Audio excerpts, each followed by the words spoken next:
প্রতি বছরের মতন এই বছরে সরস্বতী পুজোর আয়োজন নিয়ে ব্যস্ত ঢাকা বিশ্ববিদ্যালয়ের শিক্ষার্থীরা।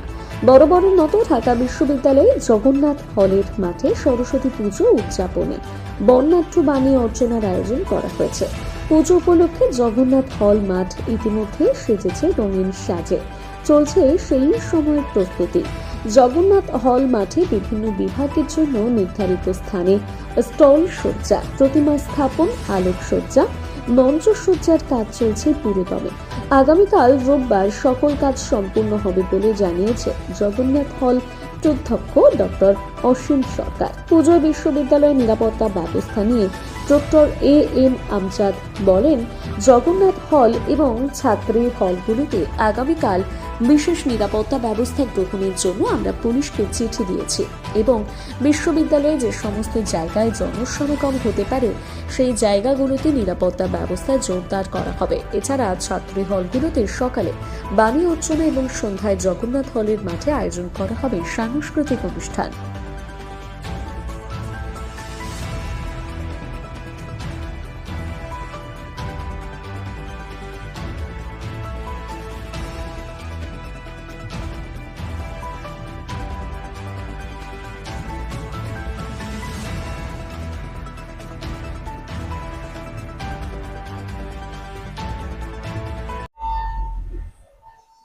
বিদ্যা দেবী সরস্বতী পূজা বাংলাদেশে প্রতি বছরই যথাযোগ্য মর্যাদায় পালন হয়।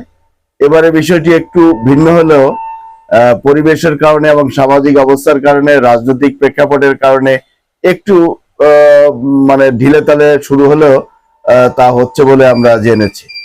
আর একটু বড় বিষয় হচ্ছে যে সারা দেশের বিভিন্ন জায়গায় কিছু কিছু জায়গায় বিশৃঙ্খল কিছু ঘটনা ঘটেছে, বিচ্ছিন্ন ঘটনা, যেগুলোকে আসলে উপযোগ্য করার কোনো অর্থ হয় না।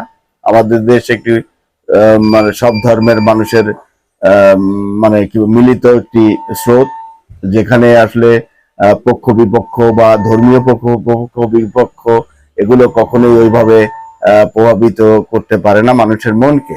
ব্যক্তি বা গোষ্ঠীভিত্তিক কিছু আচরণ বিশৃঙ্খল হলো সার্বিক পরিস্থিতি অনুযায়ী মানুষের মধ্যে এই ধর্মীয় ভেদাভেদের বিষয়টি খুব বেশি প্রগাঢ় নয়। কেউ হয়তো স্বার্থের জন্য উদ্দেশ্যপূর্ণভাবে অ্যাকচুয়ালি ধর্মকে ব্যবহার করার চেষ্টা করে, যা আমরা দেখছি ইদানিং।